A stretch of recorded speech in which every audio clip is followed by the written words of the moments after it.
work of Robert's along with two other artists from the gallery. And then when Robert moved in 1991 to Denton to start teaching at the University of North Texas, we started representing each other. And it's been a very fruitful and exciting journey.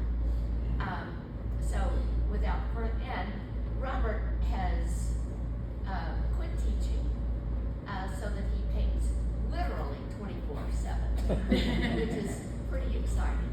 Robert Jessup, please.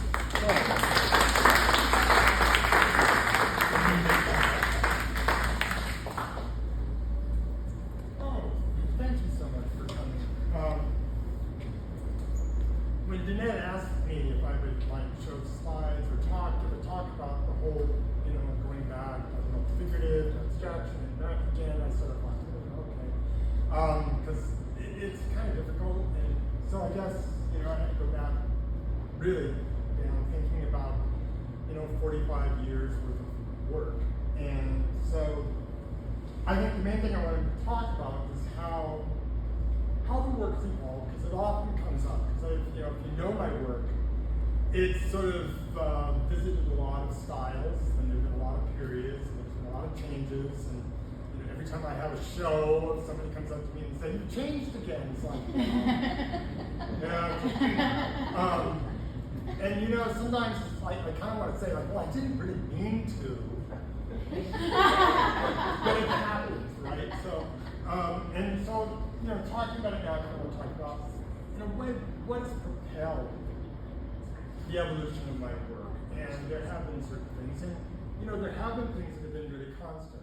One of these things that has been constant is this fact that when I really kind of found myself early on, I realized that improvisation would be kind of the touchstone of what I do. Everything would begin really with nothing in mind, and it would just grow out of an abstract form play. And it really kind of settled in that very early. And I have to say, this whole notion, this whole idea about abstraction versus figuration, it starts really before even the slides I'll show you. When I was an undergraduate at the University of Washington in the early 70s, most of my work was abstract. And I think it was at that time, especially through the practice of a very calligraphic abstract drawing, which in fact is still present in the work today, that I really got in touch with my hand, with the living driving force of my hand. When I went to graduate school at the University of Iowa, then later in the 70s, I was moving towards an interest in discovering figuration. But there again, the whole point was to find the figuration growing out of the process of this sort of abstract form finding. So let's start with some images. This image of St. Christopher, dating from 85, kind of represents my style of painting that I arrived at, early mid 80s. And all of the work again, they would always begin with abstract drawing on the canvas, to be drawing with lines, big forms, how the forms would collide, how they would I think about them carving up the space. And I think about carving up the space of the rectangle and try to then see how I would read in an image and find it. So I always thought about, in those days, that the formal play, that formal form finding, would drive the image finding. Now, one of the things that happens in the 80s as I move along, the more I make imagery, the more the imagery starts finding its own agenda, and that agenda is one of description, because that's always kind of a problem. And knowing that, and here's another thing, because I'm always making it up, I'm always doing it out of my imagination, lurking all around that is the idea, well, it could be anything. And it's sort of like, well, how do you corral yourself into something that has some sort of consistency, which is maybe always been a problem. I don't know, it's been an issue. But in about 87, as I was showing in New York, wanting new challenges, I set out to do this series of paintings on the Four Seasons.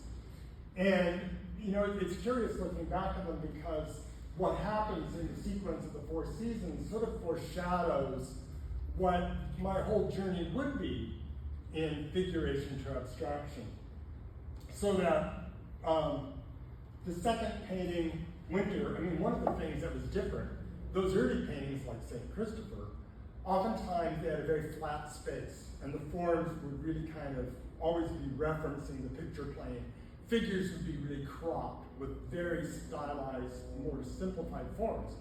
When I went into the Four Seasons, the demand of wanting to describe figures in space then pulls at how I'm going to draw, how I'm going to find those things. And as a result, you know, there gets to be just more descriptions of things that I can visualize and imagine. And also the idea of trying to put one of my figures, which, you know, I think up to this point, most of my figures when I did the painting were really cropped, so that, you know, you really get a feeling of that kind of almost cubist sort of construction of space. But with these, I'm putting the figure in a space, and I have to find that through my methodology. Methodology, I should also talk about that. The methodology of these paintings, I mean, not only is it just abstract drawing and leading to the finding of forms, you know, you have to kind of figure out, okay, I usually would draw. Drawing has always been central to what I do. To make a painting, there are a whole lot of other issues. How do you apply the paint to make it sort of satisfy a lot of what you're doing in drawing does?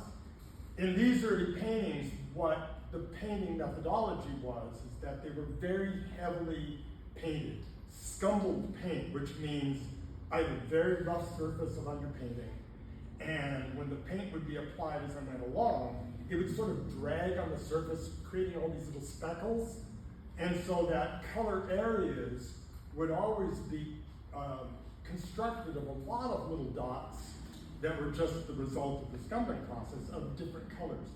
That's been a consistent theme, my interest in colored fields. And so even in these earlier paintings, there was that kind of semi-impressionistic building of colored fields in any one of the areas. But like in this painting, Spring, more things being depicted, and maybe this is the first time that I did full-length figures, head to toe. And of course, when you do a full-length figure head to toe, again, you know, like description, it's like, oh, how do you paint a foot?